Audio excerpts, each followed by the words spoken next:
bot that we built last week. And we will also look later at how to add knobs to a dashboard for more interactive control. I will show you how to add one knob as an example.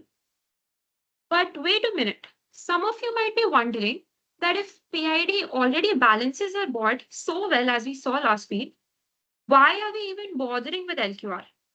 And well, that's a very valid question to ask. So I will tweak the table of content a little, and we will take a step back and discuss PID versus LQR for a bit and look at systems where PID works beautifully and well, where it hits the wall.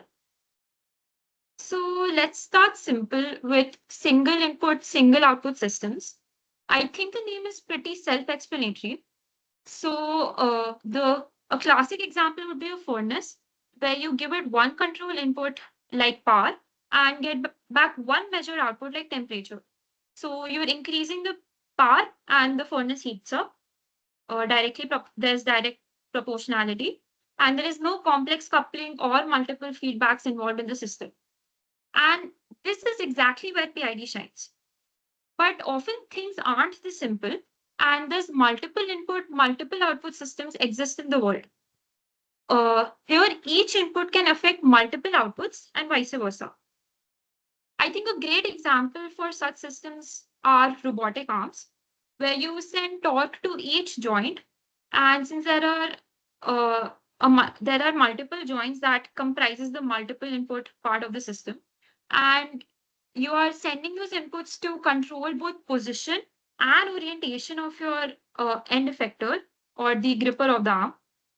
And in systems like these, isn't just enough. And this is exactly where LQR becomes powerful.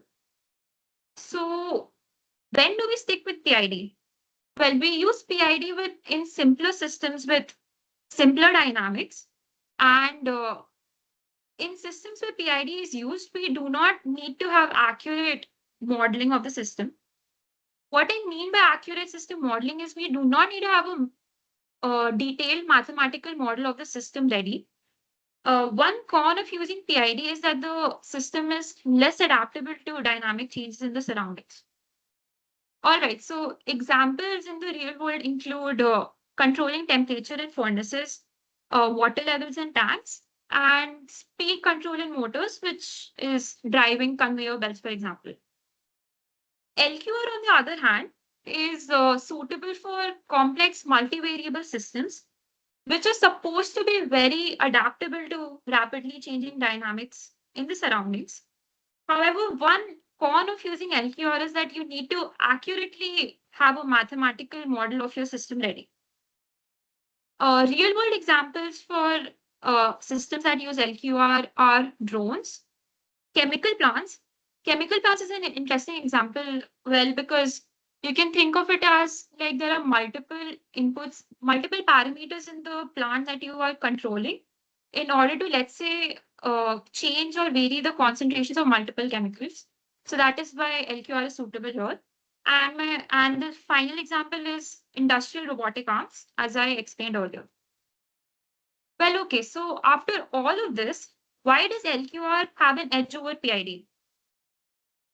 Well, it's because PID doesn't know everything about the system's full state, and it is just tracking error and responding to them. While LQR is essentially planning ahead of time rather than just reacting to errors. So think of it like this. When we are using PID as a control algorithm for a bot, the bot would think that if it is falling forward, it should lean back and correct the error. However, in LQR, the bot would think that, okay, if I'm accelerating forward, let me lean back right now only to prevent me from falling further and increasing the error. So this is an example of how in LQR the system is thinking ahead of time. Okay, also in real systems, the way PID reacts to errors is a little problematic. So, okay, think of it as, consider the scenario where we're using PID to control the voltages of a motor to control the speed, to control its speed. And there is a sudden change in error, which is almost similar to a step signal. So, can someone try to answer why would using PID here create a huge issue? You can answer in the chat.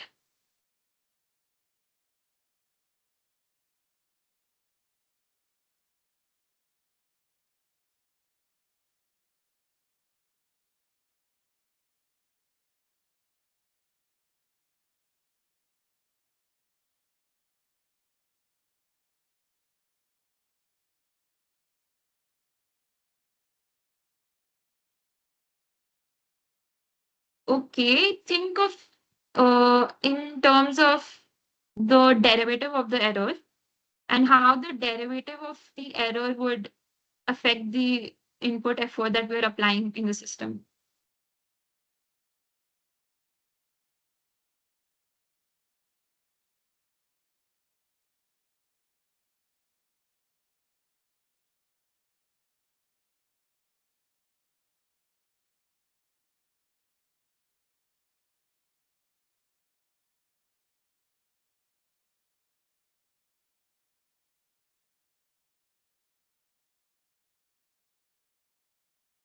Okay, so the derivative, as you can see, of the error is almost infinity, and there will be a huge spike in the control effort corresponding to a huge spike in the voltage of the of the motors. And we don't really want that to happen at all because it can damage the hardware for real. So that is why PID can sometimes be an issue in real systems. LQR, however, uh, we can tune this R to avoid this problem, and we'll talk about it in a bit. Right. So I hope the motivation is clear as to why today we are going to learn how to implement LQR on our board. And let's now understand LQR in detail and implement it on MATLAB later. Okay. So before we build the controller, we need to understand the system it's going to control. So these are the physical parameters that define our board's dynamics. Capital M is the mass of the chassis.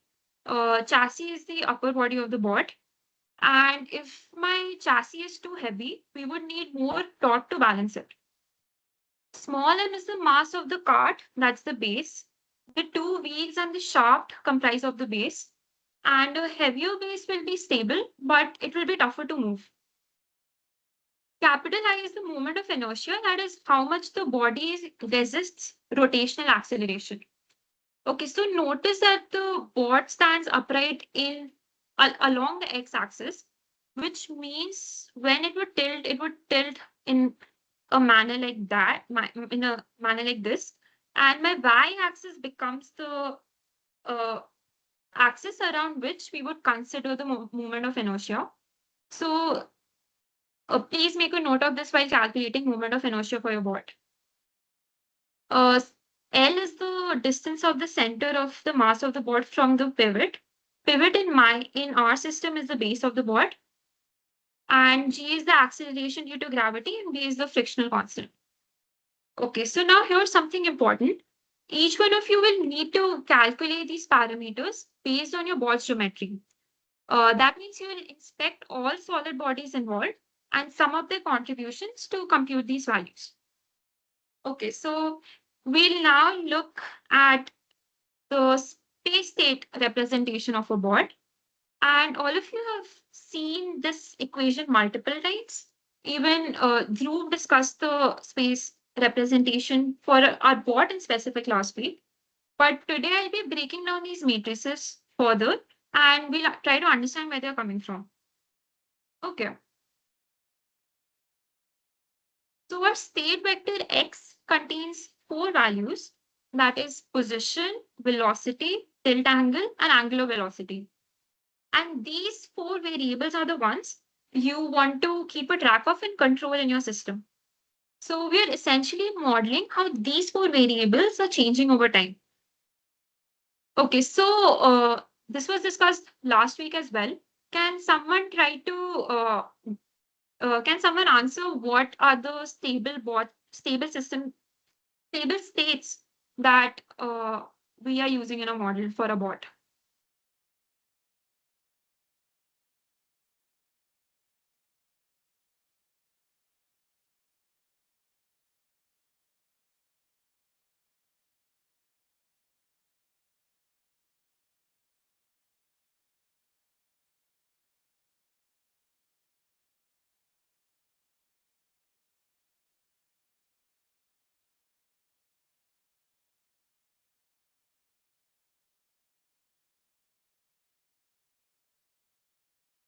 Right. Okay. So the stable states are velocity and angular velocity 0. And the tilt angle can be 0 or 180-degree, and position can be any value. So those are the stable states that we use for a system. All right. So now I'll define each of these four matrices. So let's see. Okay. So A defines how the current state, which is X, is evolving naturally over time without any input. So the matrix might look daunting because, well, it looks low-key, ugly, and intimidating, but we don't really need to know how each of these terms are derived because it's complicated to derive these from the system's equations of motions. And well, the variables that you see, they are the same parameters that we just discussed and defined 5 minutes back. Also, you can see there's a new variable P here, which is the angular momentum of a ball. And you can define the angular momentum using this particular equation. Okay, so can all of you look at matrix A and try to tell on what state variables do you think the acceleration of the ball depends on? Also know that x dot is the first derivative of my state uh, vector x. Yes, so try to answer this question.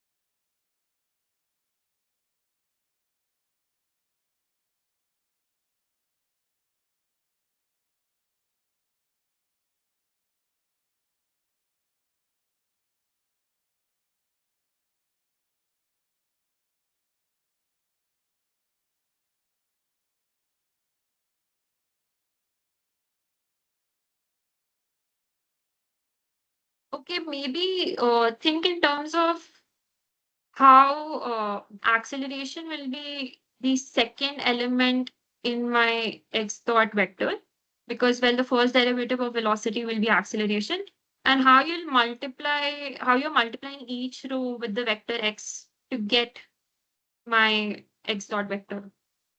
So yes.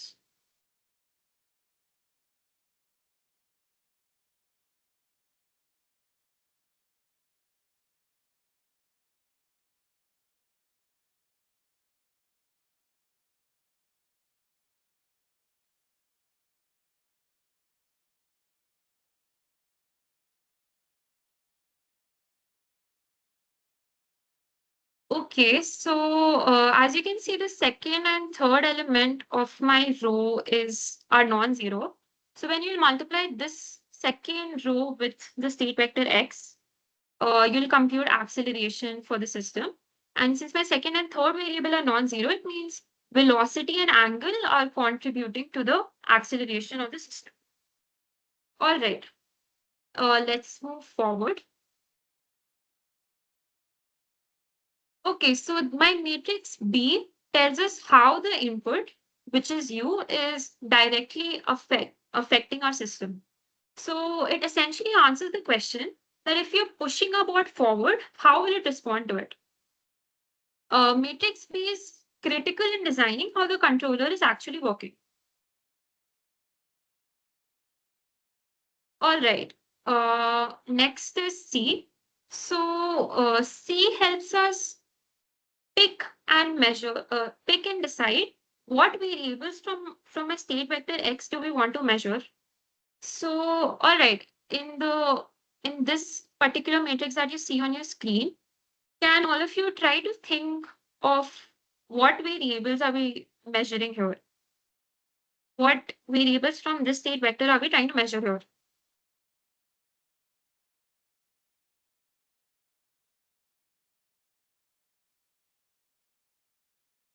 If you're not able to see the chart, you can unmute and answer.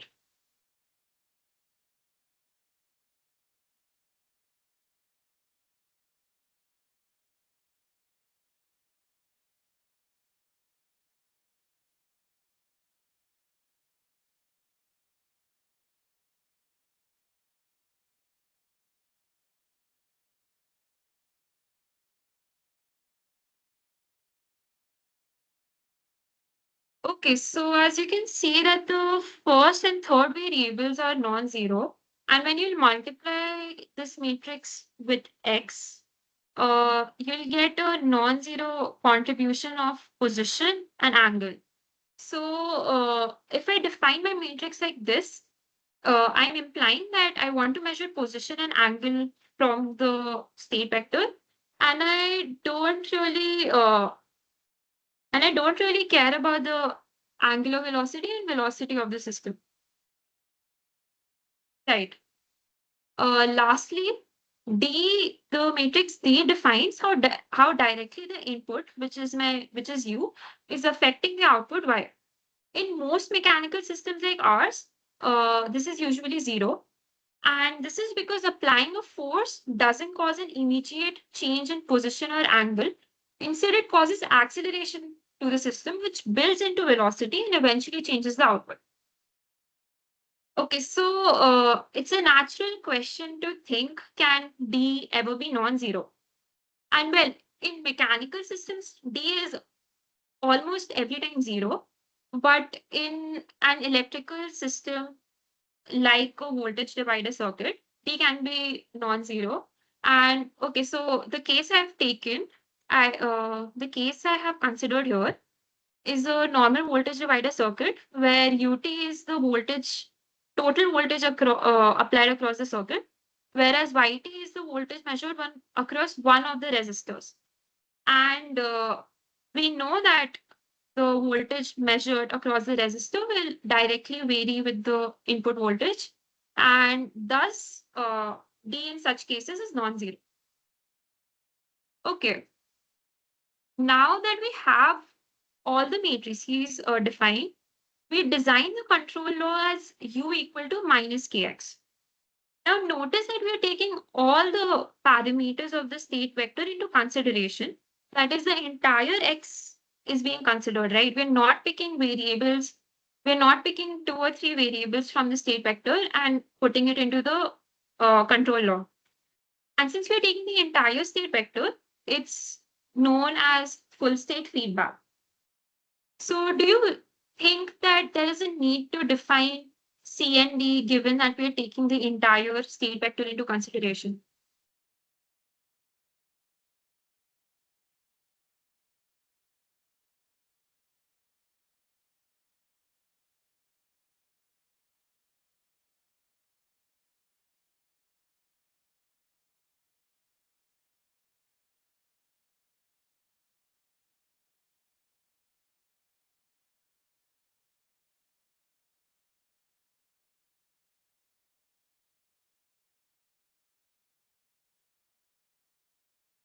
All right. So if you remember, we were using C to pick what we are measuring from the from the system, but the control law I just defined is using the entire state vector X. So both matrices C and D don't really play a major role when we are designing an LQR controller. All right.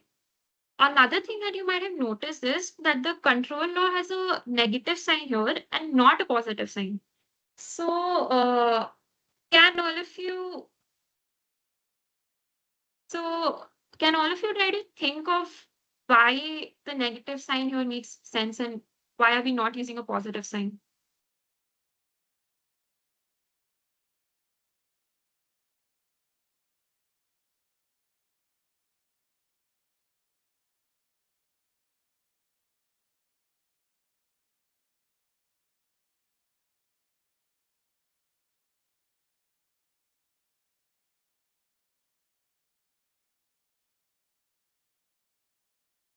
All right, so the negative sign is deliberate because intuitively we are applying control action to oppose the error, right? That is, if the bot is tilting forward, we are pushing it backward. And this is why the negative sign makes more sense. Okay, so now that we have our control law ready, we are supposed to find an optimal K for this law. And we'll be finding that K using LQR. So if you remember from week 2, this is a slide from week 2, we uh, we learned how to compute K manually using the Riccati equation, but we don't really need to worry about all of this math today because MATLAB makes it easy for us. So all we need to do is pass our 4 parameters, that is A, B, Q, and R, into this built-in function LQR, and we can get K in one line.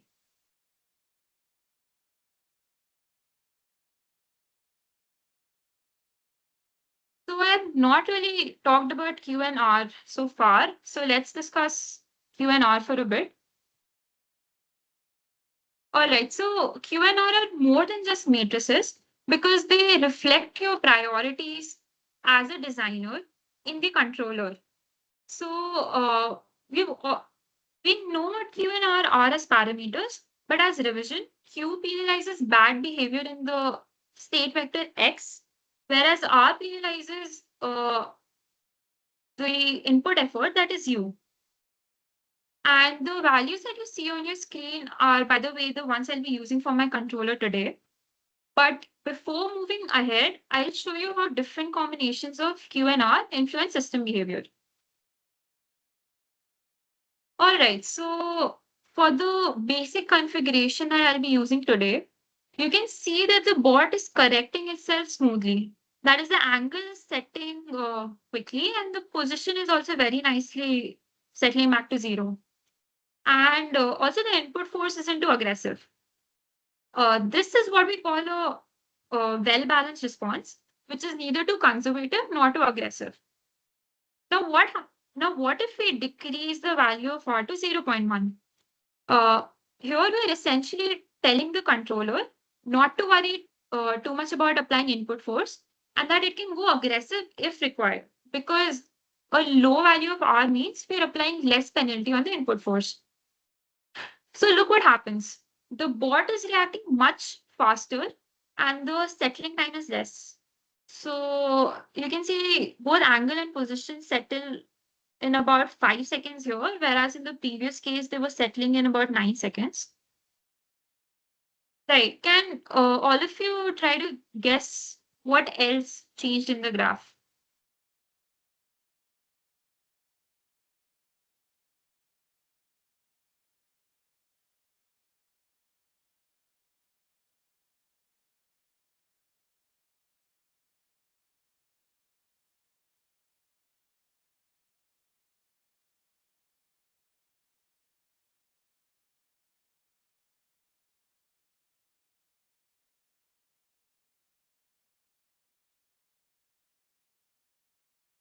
Okay, so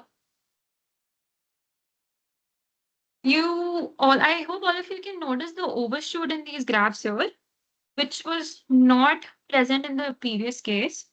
And this is happening because my controller is more aggressive and sometimes it tends to push the board too far from what is needed. All right, so now what if I, instead of decreasing R to 0.1, I increase it to 10? In this case, we are telling the controller that the force is sort of expensive and it should use it conservatively and less. So it's very clear that the bot has started struggling here because even though the angle has corrected, the position has still not reached 0 in the 10-second time frame for which the simulation was run. And there is a steady state error. Uh, So what do we do if we want to tell the controller to use force conservatively, but also somehow it should really care about position and put it and fix it back to 0? So for that, in our last case, I've increased the weight on my position term here to 10, which was one earlier. And by doing this, I'm implying that I'm telling the controller to care about the position accuracy as well. And now you can see that the bot is trying really hard to fix the position, and it manages to do so while still conserving the force. And honestly, this is a great example of multi-objective tuning because we are not only thinking about how to mathematically decide the values of Q and R, but we're tuning Q and R to encode our priorities and to tell the controller what we want it to do, right? Okay, so with that, think of the scenario that you're using LQR to control your bot's motors and they're heating up during tuning. So what parameter between Q and R would you try to change?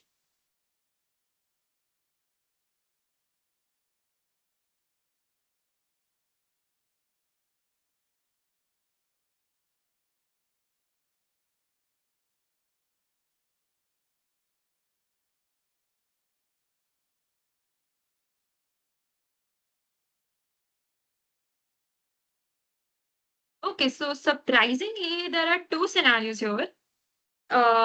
So for instance, if you end up decreasing your R a lot, you're saying you're implying that you're putting less penalty on the control effort, but that means that the controller will become more aggressive and motors will heat up due to that aggressive control.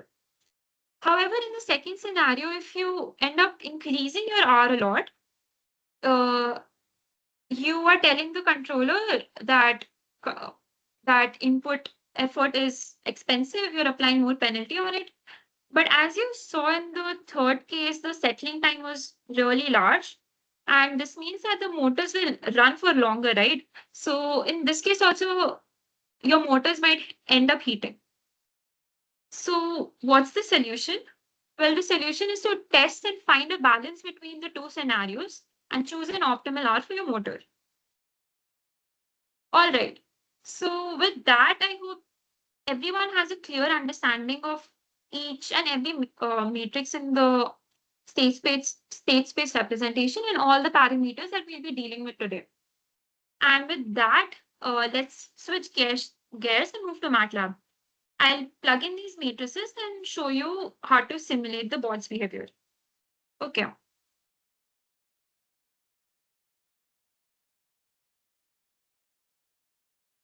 So we'll begin by creating a script. So go to your main command window and click on the new script option. You'll get an untitled script.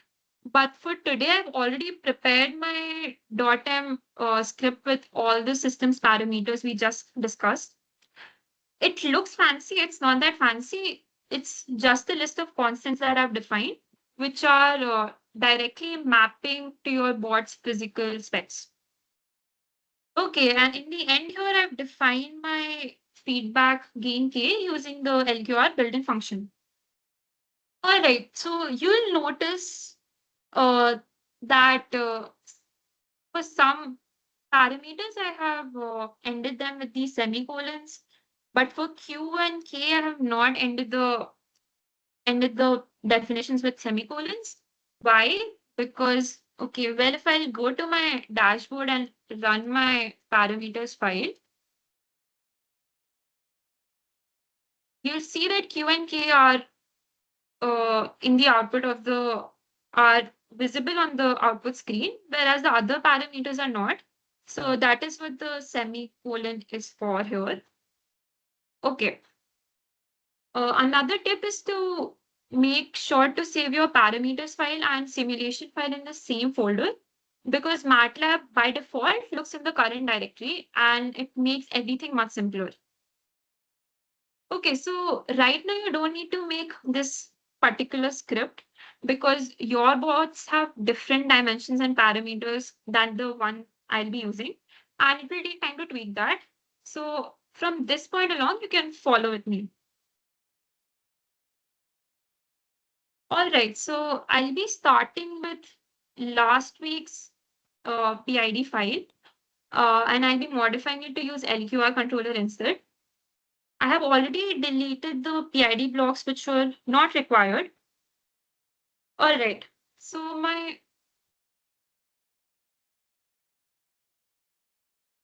right. So first step and my first aim is to get all the four state variables in that were a part of my vector X on my screen. And to do that, I'll I'll click on the prismatic joint, and under the sensing tab, check the position and velocity checkboxes. By doing this, you're getting the linear state of the bot. Okay, I'll have to add PS2 Simulink converters to convert these physical signals into Simulink signals so that we can compute and work on them. All right, I'll also rename them to make things look neater and simpler. All right, so I have my linear state of the bot with me. For the angular state, go to the revolute joint, and again under the sensing tab, click on position and velocity. So here position corresponds to angle while velocity corresponds to angular velocity. Okay. I'll again add a PS to Simulink converter here and rename it.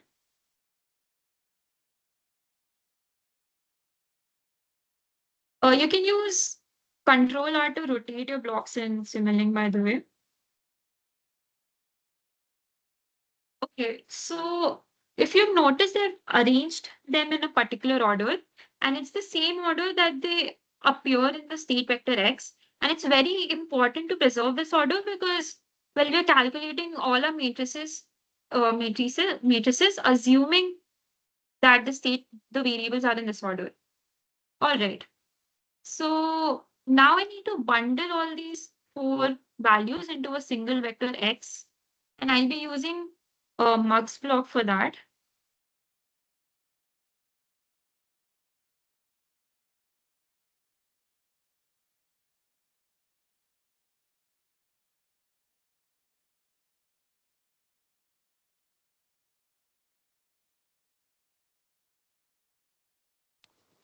So the output of my mux block, this output is my state vector X. And in the control law, we multiply the state vector X with my matrix K. So naturally, my next step would be to multiply this with the matrix by adding a gain block. Now in the settings, change it to K. And you'll see how it automatically picked the values from the parameters file. And I did not have to manually enter the values. But this happened because in the dashboard file, not the dashboard file, in the command window earlier, I ran my parameters file. So this is the reason why it automatically picked the values from the file, from the script. Okay, and I'll change my multiplication to matrix type. All right, so this output is my input effort U. Now we need to give an initial disturbance to the board, and we'll be doing that by a step signal.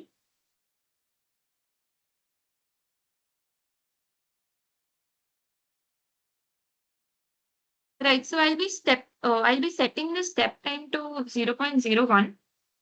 So the step time is 0.01 and not 0 because the model needs a tiny movement to initialize before the disturbance is applied. And the simulation is often not very smooth if I set the step time as 0. The initial value can be any arbitrary value. I'll take 40 here, and my final value has to be 0.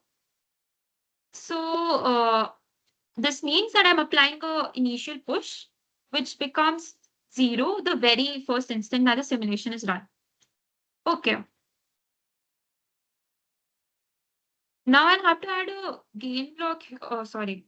I'll have to add a sum block here to get the total control effort.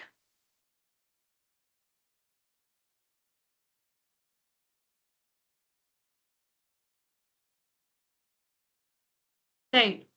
So you'll notice that something is wrong here. I'll give you a minute to think about what is wrong here.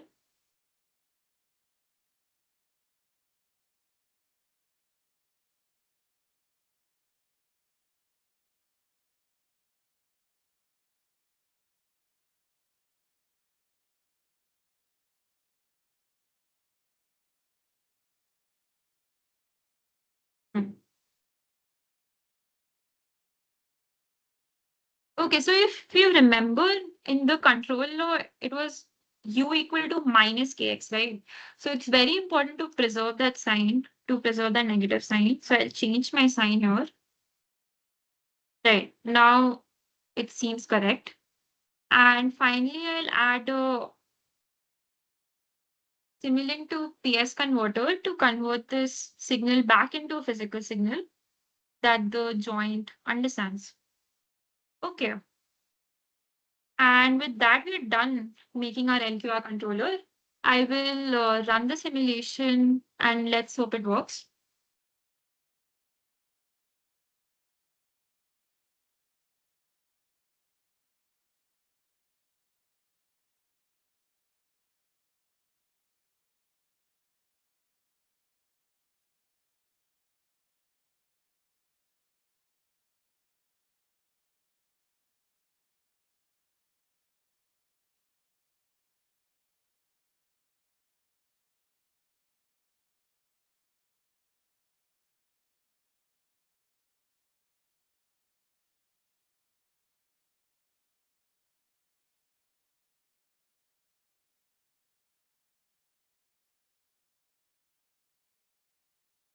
So you'll see that the bot is correcting the tilt angle and the position efficiently. The tilt angle is small. I'll show you in steps. It tilts for a very small instant and instantly corrects itself. Okay, so this means that the controller we just designed is working fine. Right. Uh, okay, so another thing is, what do you think will happen if I change this particular positive sign to negative sign? What change do you think will happen in the simulation?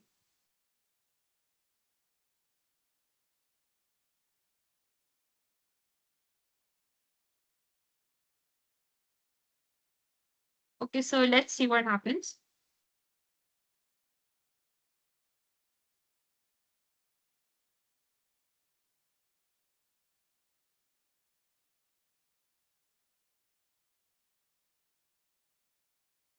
Right, so as you would have noticed, the disturbance this time was applied in the opposite direction as the previous simulation. So changing the sign here changes the direction in which the initial disturbance is applied. All right, so what if I want to change the value of my initial disturbance? I'll have to click on my step lock, go here and change the value of the initial and change this initial value manually, right? And well, that isn't very interactive and very cumbersome. So let's try making it interactive. And we'll do that by adding a knob to a dashboard instead of hard coding the disturbance. And why do we need a knob? Because, well, a knob is an intuitive way to test how robust your controller is to disturbances and make things a little more interactive.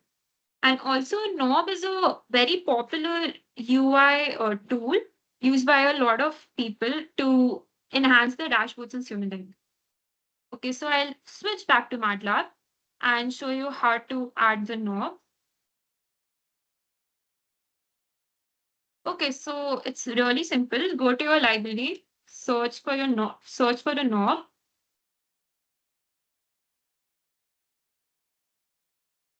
Okay, I'll add a gain block between my step signal and the sum block.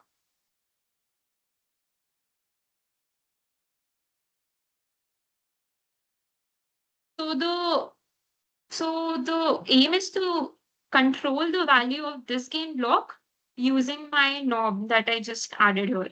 And to do that, I have to connect the knob to the gain block. So click on connect and click on the gain block and click on the radio button. Right. And now if I change the value here on the knob, for instance, I'll try setting it something about 30. You'll see that the value of the gain block will change automatically. So this makes changing the value of an initial disturbance really easy. I'll make the disturbance really high just to see what happens for simulation. Maybe 75. Mm, yeah.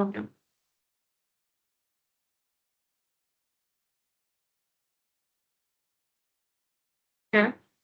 You saw what happened there. I'll slow mo.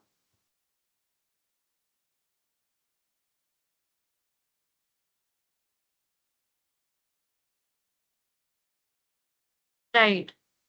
So you can see if the initial disturbance is really high, our board is not stabilizing and our controller is not working efficiently. So can someone uh, try answering why is the controller not effectively working when we're applying really high initial disturbance?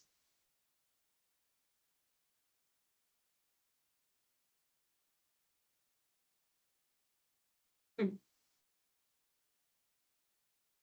Is it Maybe you because can unmute. the Yeah. is it because the errors are not linear? The controller is not linear, so if we Yeah. don't take the small approximation, that will cause an issue. Yeah. You're absolutely correct. So to everyone, LQR is based on a linear model, right? And a model is linear only when the deviations around the stable states are small. So when you're applying a very high initial disturbance, because the deviation is really large, the model is not linear anymore, and the maths that we used doesn't really match to reality. So our controller is not working effectively. Okay. And with that, we are done with today's session. But not just that, this also wraps up our entire control theory bootcamp for this year.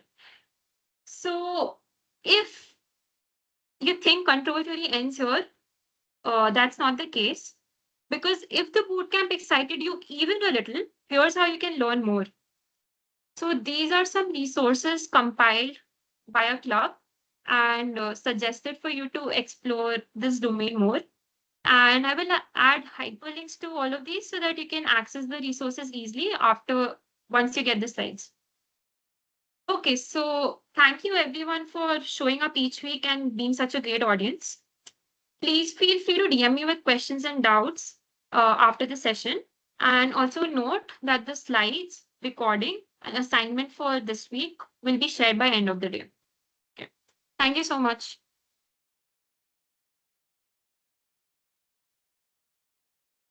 Okay.